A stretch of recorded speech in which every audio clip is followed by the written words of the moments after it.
All right, everybody, we're going to get started. And so, welcome everyone to this impromptu webinar, The Five Transformations Mighty Taskers Make. And as just a little bit of background for everybody, what had happened was we held Productivity Summit 2019, and Francis Wade of Two Time Labs, who's here with me. Hi, Francis.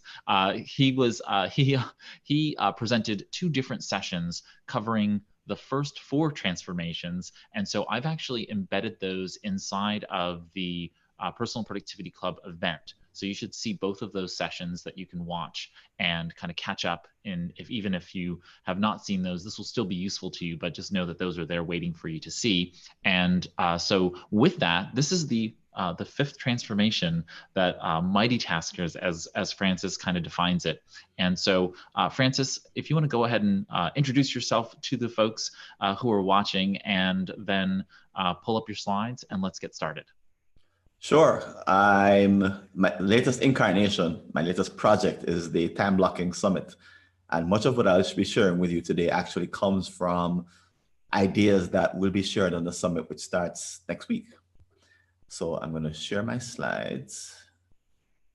And I think that's the right page. Ray, you can let me know if that's the wrong one. But there are 5 transformations. Okay, so first, I'm sorry, just a little bit of housekeeping. I'm going to be in the chat, so if you have any questions, feel free to throw those into the chat. I'm going to hold those for Francis to the end, and so go ahead and get started, Francis. I'll be in the chat, and take it away. Okay, let me see if I can actually see the chat while you're doing that. Yes, I think I can. Okay, great. A mega tasker is someone who manages lots and lots of tasks. And you probably are here in the productivity club because you're someone who actually manages a lot of tasks.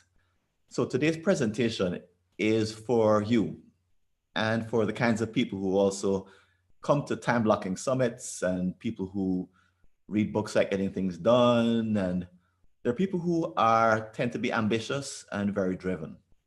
And so here are the 5 transformations that we make. And I say we because I'm also a part of the club. I've been a member for probably about a year, I guess. But let's start off with a question. Do you have a feeling that you need to make some changes to your setup, to the way you manage your practices, the apps you use, the habits you've picked up, the philosophies that you have in play? If you have that nagging thought that it's time to make some changes, apart from those of us who just like to change lots and lots of things and lots of times because we like the thrill of it, most of us are prompted to make changes by unwanted symptoms. In other words, we have things happening that we don't want to happen. So for me, the classic is I make a commitment to something, to myself usually, and then I forget that I made it. And then time passes and I realize sometime later that, hang on, I dropped the ball. So basically it slipped through the cracks. So that's the task disappear symptom. And that for me is the one that I hate the most and the one tells me that I need to make some changes. But you may have others. So you may have a pop-up, and a pop-up is that awful moment at 1 o'clock in the morning when you jump out of your sleep and all of a sudden you remember something that you were supposed to do and you didn't do. And your heart starts racing, palms get sweaty, and you wonder, you pick up your phone, can I do something about it? No, is it too late? And that panic sets in. But there are others. There's also feelings of just being distracted. You perhaps may see yourself multitasking, and that's something that you haven't done in a while. Maybe your reputation is taking a hit, that people are getting to know you as someone who they can't rely on. Maybe you're running late all the time and have a feeling of not catching up. Perhaps your email is telling you that something is a little bit off because all of a sudden your inbox, which was fine up until last week, has exploded. Or it might be an emotional feeling of overwhelm. That also is a signal for some that there's time to make some changes and something needs to give, something needs to be examined and moved around. And Perhaps you have put on some extra pounds, telling you that your life has gone out of whack a bit because all of a sudden you're not exercising as much as you should or eating the way you want. And finally, maybe you feel some guilt. People are relying on you and you're not providing the goods. So will, and you're concerned, will, as I look to the future, will I struggle to find answers to what I need to do? Because it's not immediately apparent that, and it's not easy to understand, especially when you're someone who's in the productivity club. You've been through productivity 101, 201, 303, 405. You've been through multiple levels of learning. And at this point, it's not easy to find what to improve next. So typically, we fall into either hope, which is either trying harder or maybe doubling down on whatever approach we're currently using, or we just ignore it. Just hope maybe it'll just go away. Maybe this is temporary. And that actually does work sometimes. And I'll explain why in a minute. But sometimes we just quit.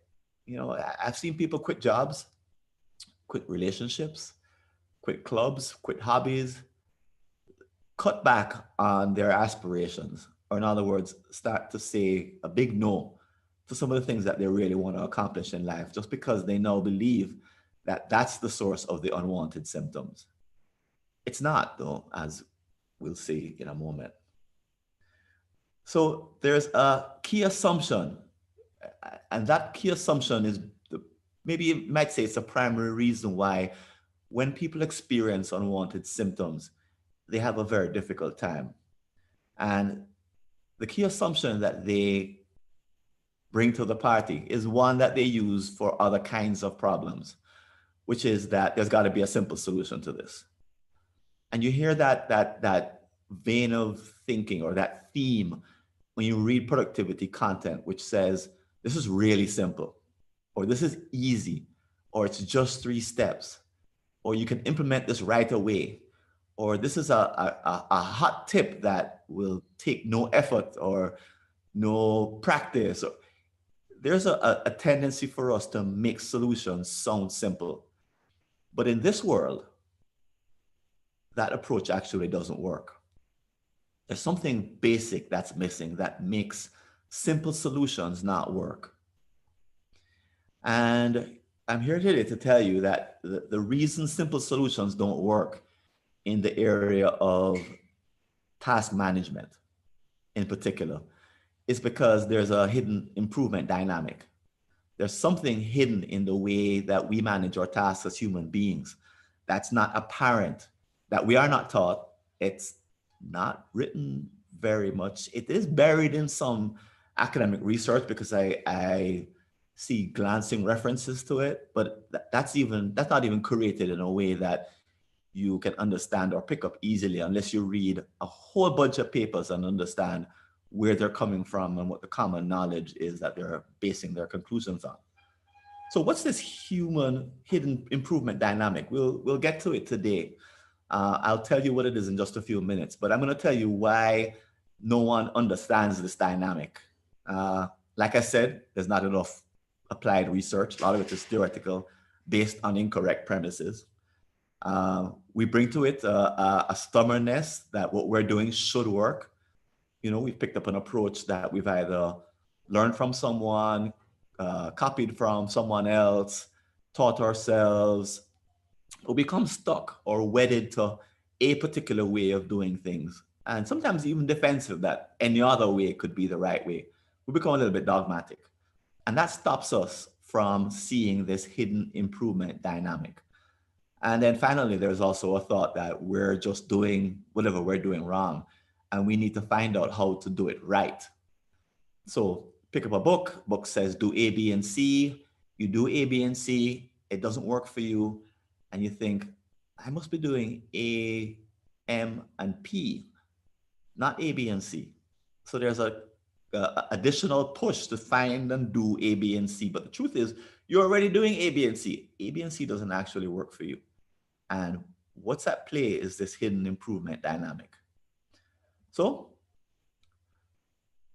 what it would be like is that if we were able to crack this problem, the symptoms actually would go away. And the core idea is that the hidden improvement dynamic is that the symptoms increase as task volume increases. That's a big part of it. That's the initial understanding that we bring to the table, that these symptoms don't go away when, for example, you put in place the wrong kind of improvement. Instead, they scale. They increase as task volume goes up. So that's a clue to us that maybe this dynamic operates in a particular way in which maybe we need to pay attention to task volume. Now, some may say you need to pay attention to personality and culture. I've had people say it depends on the industry, the kind of job you have. And today we're going to focus on something different, which is that it has something to do with task volume. So maybe if we solve the challenge today of figuring out this dynamic and how it plays into task volume, perhaps we could actually solve the problem today and get some freedom and create a sense of hope that it's not just a lost cause. And if you find yourself wanting to be rid of these unwanted symptoms and this nagging feeling that you need to change something, maybe ahead of you, you could actually see a future in which you could stay ahead of future issues, where perhaps you can see where you'd be happy today with the solution, you could fix it. But then in the future, with more tasks coming, in other words, greater task volume, maybe you could solve the problem for the future as well. And you could go to feeling actually confident and secure that as the tasks increase, you have a flexible way of dealing with them. So I can't say that I came to what I'm telling you through any bit of brilliance or any, it really was for me a series of the blind leading the blind, which is me leading myself, because I found myself zigzagging between different techniques. And it was only maybe about 5-6 years after I made a number of zigs and zags that I discovered this hidden improvement dynamic I'm going to be sharing with you. And the fact that it has something to do with task volume. I had no idea. I just basically was going after whatever sounded good, whatever book was really popular at the time, whatever people were saying. And that was what that was the cue, those were the cues that I was using to make my improvements. So if this resonates with you any at all, here are the 3 points that I say would cause us to create a new sense of hope. Because I'm out today, again, not to just solve the current issue that you're dealing with, but to give you a lasting sense of an open-ended sense that there could be solutions coming. They haven't perhaps all been invented yet, but with the right frame of mind, you could actually be open to them and have them make a difference. And to do that, we're going to work on a focus on 3 topics. One is reinterpreting history, which is your history, my history. A second is to understand the nature of these transformations. And then the third is very practical, which is to implement your transformation. So, as you probably know, one size doesn't fit all. And if you probably wouldn't be in the productivity club if you didn't agree to some extent that there is no one perfect combination of practices, apps, and devices that everyone should use. Now, some may argue that it doesn't matter. I'm here to say today in this presentation that it does. And to introduce an idea that at different task volumes, you need different combinations in order to cope. So according to the research, there is a move away from thinking that there's one way to do time or task management. And the research, thankfully, is starting to say that there are multiple solutions, and they depend on factors. Some people believe that it has to do with age, but there's some research, more recent research that says that, well, yes, there is a change in the way you manage your tasks from the time when you had a skateboard to the time when your hair started to turn a little bit gray. But it's more nuanced than just thinking that it's random or it's due to the age. Instead, research I've done says that it depends on task volume. And in fact, when I led my training, first time management training in the early 2000s, so my mother said to me, she took my training, and afterwards I said, so Mom, how was it? Talk to her maybe a month later. Are you using all the things that you learned? And she said, well, no, not really. And I said, what? Because, this was my baby, right? This program. I don't have kids, so this is my baby. And she said, well, I'm retired. I'm not using, I don't need to use all of that stuff. And the program was built on the idea that everyone should follow one set of habits, practices, and even use similar devices, even use similar language. And I was appalled. I tried to talk her out of it. And I said a bunch of stuff. No, but you should because blah, blah, blah, blah, blah. And, she gave me kind of the motherly nod and said, yeah. She didn't change her behavior, but she acquiesced in the moment. But what she was saying is that if you look at the chart in front of us, is that she was at combo 5. She had selected a new set of practices that were appropriate for her task volume, and that it was a lot lower now that she was aged maybe 65 than when she was 55. The kids had moved out by then. She had retired, and she didn't have the same number of tasks that she had before. So what the chart is showing is that you can actually pick a combo at number 4 that manages a lot of tasks, but then it goes down when you retire.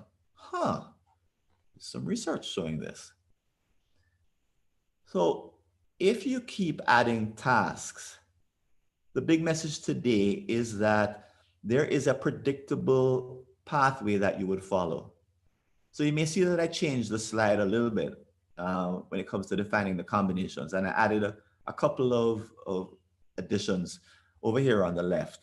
I've added aids and human assistants, but most of us don't have human assistants when it comes to task management. We're not able to hire a administrative assistant. Instead, we follow the following path. So we start off using memory as an adolescent. We go to, and I'll explain the flow of this a little bit later. We go to using paper. Those of us who are in our 40s or 30s, I don't think people in their 20s pick paper up as their first choice. But we realize that our memory is faulty, and then we start using paper. Then we go to a simple task app. People started picking those up in the 2000s and to today. We trade in a simple task app like Google Keep for a complex task app like OmniFocus or Nasby that allows us to do some sorting between tasks. So they're dedicated task apps. And interestingly, as task volume increases, the calendar becomes our next choice of tools. And many of us make the transition from a task manager that doesn't take into account calendars and due dates to managing a calendar. So our attention shifts from just a list manager, a fancy database, to using our calendar, because our calendar has way more information about relative times, durations, synchronization between tasks. A calendar is the way to go when your concern shifts to all these temporal aspects of our tasks. And then finally, the one that I ran into after I wrote the first edition of my book, which caused me to write a second edition, is the shift to using an autoscheduler. So the hypothesis here is that we make this journey. As task volume increases, we make this journey up from 1 to 6. And that the highest level that we currently know of is 6. Well, I can't say that once again that I traveled this road and it was all nice and smooth. The zigzags that I mentioned before happened between levels 4 and 6. So I became a time blocker in about the late 90s, early 2000s, started teaching time blocking. Then I moved back here to Jamaica and thought, oh my goodness, I think I've made a big mistake. So 6 years after I started time blocking, I was in a struggle. And the struggle I thought had to do with my using a technique that was not working. That somehow I had made a mistake all those years before. No, it turns out I hadn't, but I switched from using a calendar of all tasks back to using a complex task app. And if you follow the logic of what I'm saying before, that wasn't the best move. It's kind of a dumb move, right? Because the logic of what I'm saying is that you need the right combination to deal with the right volume. So in essence, I made a mistake and I picked an approach that wasn't a match for my task volume unknowingly. And of course, it didn't work. Instead, I had a return, a doubling up of all the symptoms that I didn't want to experience. So it took me about a year maybe to realize that no, this is wrong. I went back to using a calendar of all tasks and then made some big adjustments to the way I managed and the way I time blocked. So this all happened in about 2005 to 6 as I struggled along, not knowing I couldn't compare one combination to the other. Didn't know why one was better than the other. And so that's I just explained it all in detail. And here's the invisible dynamic that I mentioned before. The essence of it is that the same symptoms showed up for me that I thought I had gotten rid of. Okay, so why? Why did I have the same symptoms that I had? And I'd experienced them before, the same ones I'd mentioned of tasks disappearing. That's a big one for me. The sleep loss, the repetition. Why do they return? And it seems as if you haven't made any progress. Well, let's draw an analogy. So let's imagine that you have a friend and you don't know this friend all that well. You've never been to his or her house, don't know what the layout of the land is like, but you've met them at work perhaps. And they know that you love gardening, and they also know that you have access to all kinds of moving equipment. Because your father perhaps owns a construction company. So they send you a quick text at the last moment on Friday night, and they say, listen, I need to move some dirt tomorrow. Bring your stuff with you, okay? And this is at 11 something at night. So you can't, too late to text back. Maybe you see it in the morning. And as you get the text, you're wondering, hang on, should I bring my gardening tools? Or should I ask my relative, my dad, I guess, to bring his tractor? Which one is it? What's the volume of dirt that needs to be moved? Is it like small from one pot to another? Or are they trying to tear down a hill that's right behind them and they need mega help? And you're wondering, hold on, I don't know what tool to bring because I don't know the volume of dirt they're trying to move. So the corollary of that is that different strokes for different folks, I guess. not the best one. But it's more a case of horses for courses, if you ever heard that term. Some horses are better running short course races, others for long ones. Tool should match the volume. Well, maybe that's also the reason why these unwanted symptoms pop up, which is they pop up whenever your volume increases to the point where it exceeds your current capacity. So in other words, the exact same symptoms show up whenever your task volume becomes higher than your capacity. And that's true whether you're at the memory level, the simple app level, the paper level, simple app, complex app, calendar, or auto scheduler. And this is what drives us crazy. Because For simple problems like a headache, the answer might always be, oh, Advil, or some kind of painkiller. Oh, let me take a painkiller. Simple problem, simple solution. But I'm arguing or I'm describing a complex problem, and a complex problem that throws off the same symptoms, but actually comes from a different kind of volume. So how many times does this happen in our career? It's tough to say, but let me introduce you to a couple of definitions that will help us understand. So this is a definition that we've come up with here at Two Time Labs. It's that of a time demand, which is an internal individual commitment to complete an action in the future. It's different from a task. So a task, according to the Merriam-Webster dictionary, is a piece of work that's been given to someone, a job for someone to do. So the definition, this dictionary definition, or our everyday way of using the word task, the source of it or the ownership of the task, we mix it up in the way that we talk about tasks. However, time demand, if you look at that bottom, that very bottom definition, it's always defined by someone's agency or ownership. So it's always defined by who came up with it in the first place. So a time demand is always mine.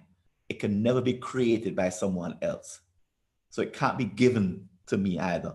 A time demand is always something that I commit to psychologically, internally. And we go through a predictable, according to the psychological research, a predictable path when it comes to time demands, which is someone teaches us the concept of time when we're about 7 or 8, always taught. Then around age 9 to 12, we start creating time demands. Again, these are psychological objects, so they're happening inside of us, commitments to ourselves. And then somewhere around teenage years, we start to notice that if we want to get big things done, we've got to have some practices, some habits that allow us to keep these time demands alive, because they have a very short shelf life and it's very easy for them to slip away. So we emerge into our 20s or so with some kind of system that we've taught ourselves for managing time demands. So research says this is kind of the flow that we all go through. And again, we're self-taught. So I started off saying I wanted to help you reinterpret your history, that what's brought you to this point in your life is the same start that we all had, where you went through this process of developing and self-teaching yourself a system for managing time demands. So now you are where you are. How can you understand the 5 transformations? So here's what they are. From 1 to 2, 2 to 3, 3 to 4, 4 to 5, and 5 to 6. Very simple. 5 big transformations that we human beings make as task volume increases. Of course, we don't all make it because this is not being taught.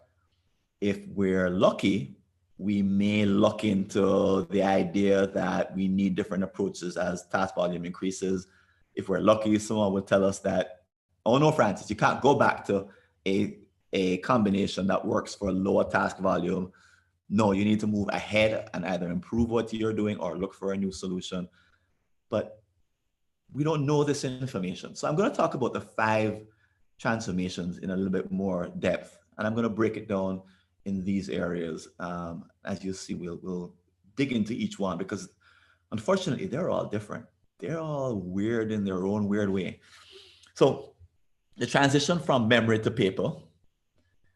So you realize that you need to somehow hold on to these slippery time demands. So you start to pick up a piece of paper. The limit, the reason that you're picking it up, this particular transformation, is because your memory is faulty and you have a problem in managing what's called prospective memory, which is the memory that covers time demands. The symptoms that you see as you hit your limits is that one of them is that you forget time demands or you forget about tasks. They slip through the cracks. And then the stressors are what makes it worse in the moment, are energy, age, skill, motivation. They all help us to forget. Anytime one of those goes up, then we forget more of them. And then one of the things that we need to learn in order to implement this transformation from level 1 to level 2 is to manage paper. So one of the quirks about this particular level is that the truth is you will never ever escape the use of memory. Some of us maybe are almost there, but many of the books that are written today, Getting Things Done, for example, is about making that transition from level 1. So transition from level 2 is the one from paper to a simple task app. And once again, the limiting resource, not again, but there is a limiting resource at all of these levels. In this case, it's paper. So there's some who are able to manage paper, and I'm not one of them. I left a diary of, I think, some of my most precious thoughts, calendar, reflections, all kind. I know some of the things it had in it because I left it on an airplane and never got it back. So the problem with paper is that it can be lost or stolen, or it can deteriorate, or it can get wet, or it can be burned. And so there's a problem with paper. And the symptom would be that you are going back to using memory to supplement the paper, or you have to use your memory when the paper gets lost. And the stressors could be that you have to travel, which means you have to carry the paper with you, which means that you have to develop a habit of carrying some physical object that you might not necessarily have a habit of carrying. And the maintenance is that you have to carry the new maintenance, the new process that you need to learn is that you need to protect a phone. So carrying a phone and updating an app is a part of the transition that you need to make as you go from level 2 to level 3. Some refuse to do it, of course, because they say, I don't want to even have a phone with me. Some people don't want to go through the pain of carrying. A smartphone only holds its charge for a day or two. So they have to learn how to charge, which is for some people an annoyance. They stay with a feature phone, an old style phone. And a quirk is that you may still use paper in a rush. So in a moment, all that's there, your phone isn't with you, you find a piece of paper like a post-it note, and then you make an actual, capture it in a time demand on a piece of paper. And now you need to remember to transfer from the paper to the simple task app on your phone. So that's the second transformation. Very different than the first, right? So the third is different altogether. The third, from a simple task app like Google Keep to a complex task app like OmniFocus. So fortunately, you're still on the same physical device. But the reason that you're switching over is that you now have a very long, unsorted list of tasks in your simple task app. So they don't allow tagging the simple task apps. All they allow you to do is create basically one very long list. And as the list gets longer and longer and maybe gets past a screenful or two, you now have to actually spend more memory to manage it. And then comes some more of the unwanted symptoms that you thought you had already gotten over. In this case, maybe it's a feeling of overwhelm and feeling that you can't track your priorities. So a stressor could be that you're getting placed on a complex project and now you have to manage lots and lots of priorities.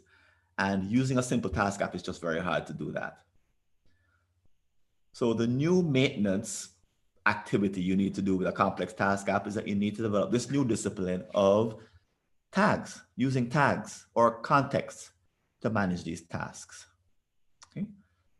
And then lastly, the quirk is that some people use a complex task app as a simple task app. So just having the complex task app is not by itself a guarantee of anything. It's how you actually use it, as I'm sure you realize. So the next transformation, number 4, is that of a complex app to a calendar of tasks. And once again, task volume increases and the method of tagging and prioritizing tasks in a complex task app starts not to be enough. Why? Well, as you add more tasks, the scarce resource stops being the ability to sort tasks. It starts to be time, the 168 hours that you have each week. As you keep adding more and more and more tasks, there's a new bottleneck. There's a new scarce resource. So you may notice as you get to that point that you have no free time, or that you have way more than 168 hours of work to do, and you want to get it all done in a week, including sleeping. And the specific symptom that tells you that it might be time to make that change is when you find yourself going through your lists over and over and over again to sort and sort and resort and resort and resort. And you spend all that time trying to find the right priority. But really, the limiting resource is not the priority per se. It's now time. So it's shifted. The increase in volume that you're now dealing with has caused the difference, and the difference in your attention, which now must go to time rather than priority. I'm saying it in very crude language because priority is also important, but that's the one that becomes important. So as you make the switch, you're now making, for many people, they would not contemplate this switch, but this is a switch to time blocking. And it's the reason why time blocking works so well for large volumes of tasks, at first anyway. And the new practice that you've got to pick up is creating a daily schedule and basically sticking to it. So that works in the beginning. And people who time block will tell you, in the beginning it was awesome because all of a sudden I was getting stuff done. And if you follow the research, it says that what gets scheduled gets done. There's research from Peter Goldwitzer at NYU and his colleagues that show that what he calls implementation intentions, essentially scheduling stuff to get it done, doubles and increases the probability of it getting done, as opposed to it being on a list. So that works in the beginning, and you're all happy until it stops working. And it stops working as you add more tasks, because the overhead that it takes to manage a calendar of tasks just becomes too hard. So some people view that overhead as a reason not to even start time blocking in the beginning. So they know that if on a given day, if you have disruptions, that all of a sudden you're going to have to go in and re-time block everything because the schedule you created at 8 has to be completely rejiggered by 10. And that becomes the new limiting resource. Keeping a full schedule current becomes overwhelming at high task volumes. It's easy when you have 5 tasks per day, or you have maybe 30 tasks to manage in total, but somewhere between 50 and 150, my anecdotal research says you got to think about making the switch. And the auto schedulers are specifically designed to take over the job of maintaining a calendar. And what they allow you to do is to press a button and completely re-optimize your calendar using AI in 2 or 3 seconds. So it frees you from the overwhelm and all of that maintenance work. So the thing that might drive you crazy to get to that point is that you get lots of disruptions. So if you have that experience and you're a time blocker, maybe an auto scheduler is for you. But you've also got to learn that there's also some brand new practices. Once again, new processes. You got to use an auto scheduler every day. And basically, you've got to train it as if it were a dumb robot that needs to be trained. And finally, the quirk, the little strange thing about this particular level, the last transformation, is that you could actually use both the calendar and your auto scheduler. And most people use both of them at the same time for different reasons. So those are the 5 major transformations. There are others, and here are a couple of them. One is that you go straight from using memory to using a simple task app, or even a complex task app, or even the calendar, or even auto scheduler. Not my recommendation, but in today's world, the younger ones among us probably may not pick up paper as their first transformation. They may go straight to level 3, straight to the use of a simple task app. And also, I mentioned before, you could bypass the entire journey that I just mentioned by hiring an administrative assistant who is highly trained, and they can do they're basically doing all of your auto scheduling for you. they can completely take over your calendar. And at the summit, we actually have an expert EA who's going to be sharing her techniques for doing that. You know, fascinating set of practices that she has to work with, let's say, a CEO, for example, that she's perfected over many years. So those are the 5 big ones. So how does this apply to you? Well, first, before we even talk about how to implement what I've just said, is to understand that there is not at all, a right level. I'm not advocating that you need to use an auto scheduler and that's the final solution. If you ever hear me say that, I don't even know what to think. It wouldn't be me if I were saying that, because that's not what the data shows. The data shows that you need to find the right combination for the right volume, and that you are idiosyncratic and you're human, and that depends a great deal on you, not the solutions that other people have invented, or the apps, or the devices, or the best administrative assistants that are out there. So there is no right level. There is only the level that works for your task volume and the number of unwanted symptoms you're experiencing. So there's no need to upgrade. So don't hear what I'm saying as if I'm telling you, oh no, you got to come to the time blocking summit, and you got to do time blocking, and everything else is wrong. And if you're not doing it, then there's something wrong with you. No. And finally, you know, this is not the wrong place to say, oh, I need to be using the best tools because I'm the best. This is not the time to be competitive and say, I got to move to level 6 as fast as possible. That can also get you in trouble. The point is, you want to own the level that you're at and use the right level of right combination that would help you to be effective and take away the unwanted symptoms. However, there's a caveat. The caveat is that if you're not retired yet, if you're in the workforce and there's got some years ahead of you, you still have a career in which you're going to be working, your task volume will increase. So it's part of the dynamic that I mentioned before, which is that as we gain success in any given combination of behaviors and apps, our natural tendency is to add more tasks. Now, the best way to do that is with the knowledge that I'm sharing today, which is that you'll need to change your approach, change your chosen combination, and to look for unwanted symptoms that let you know when the time is coming and the time is ripe. So that's not a pressure that comes from technology or the world. It really is one that comes from inside. And time demands, as I said, they're generated by you. You will keep creating more time demands as you gain more capacity. It's just the human thing to do. We just aren't, my experience is that we're just not satisfied getting to a particular level and say, okay, I won't create any more time demands per week at this, I'm going to stay at this level. No, we love the feeling of being able to accomplish more. So then we start programming more commitments. Okay, so here are the steps I recommend you go through. One is to, what level are you currently at?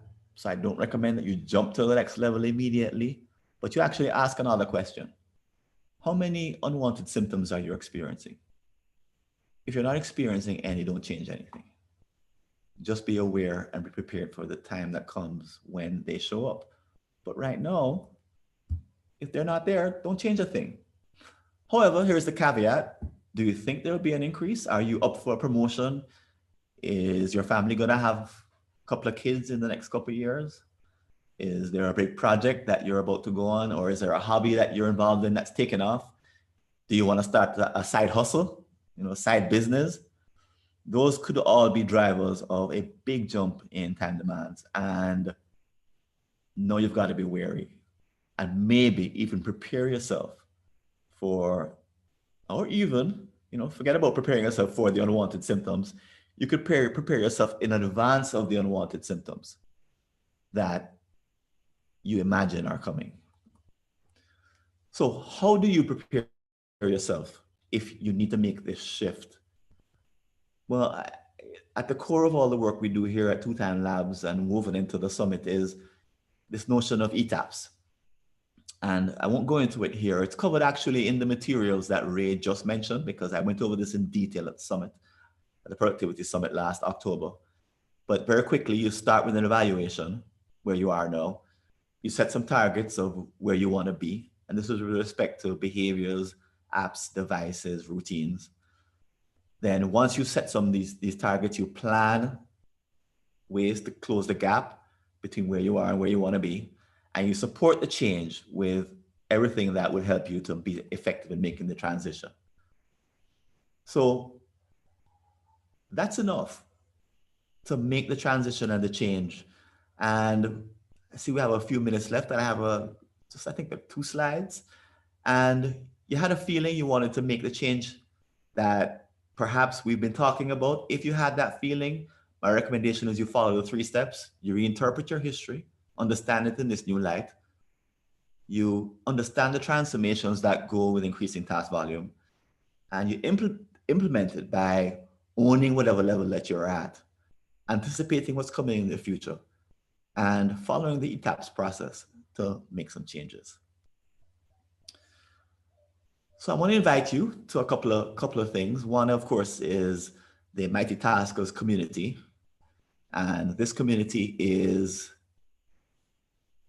the host of the Time Blocking Virtual Summit. It's very similar to the community that you have here, except that all we focus on are the transitions between level 4 and level 5, and level 5 and level 6.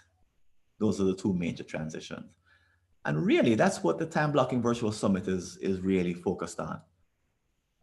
If you have so many tasks that a complex task app is not able to manage them, and you are experiencing these unwanted symptoms, and you've considered time blocking, or maybe you've even tried it and maybe it didn't work, or maybe you've tried it and you think that the time is right to take it to the next level, those are all good reasons to join us in the free Time Blocking Summit. The URL, as you can see, is timeblocking.summit.info. And I see Ray is back in, and my invitation is out. I hope to see you there inside the Time Blocking Summit. Wonderful. Thank you, Francis. And so I just had a couple of questions that I wanted to kind of, posit to you and see if we couldn't get a little further clarification on. And so the first one, as you're talking about these transformations, I always think about the idea that someone is misaligned and unaware. So maybe they're using, I hate to use the word wrong, but they're using, a misaligned system, misaligned approach with the particular set of time demands, the task volume.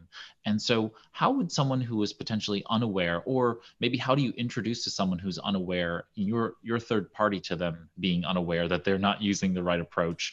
And how do you help them transition? Well, first is to point out the unwanted symptoms. So they've got to be very real. And if they're only incidental and they're not pressing, then there's no need for the person to change. I'm really talking about pressing symptoms. So the wrong level would come from them having these things that they don't want. So the way to figure it out is to do this evaluation that I talked about in the Etaps process. And the more expert they are at the evaluation, the better they will be at focusing on the 20% of behaviors that produce the 80% of the results they want. Because by and large, this is what I've observed.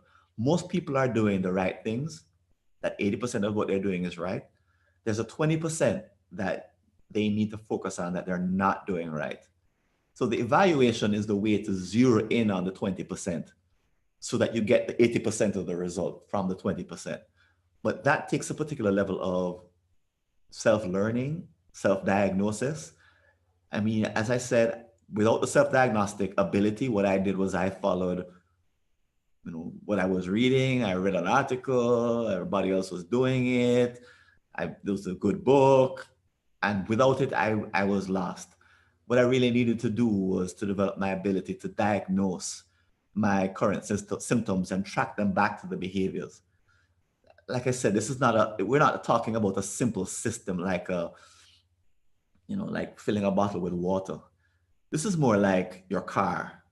And, the story that I just gave, if my car couldn't start and I go to change a tire because I think, oh, well, tire changing a tire is easy and I know how to do that and everybody else is doing it. In a complex system like that of a car, if you're not a good diagnostician, you can waste a lot of time fixing the wrong symptoms.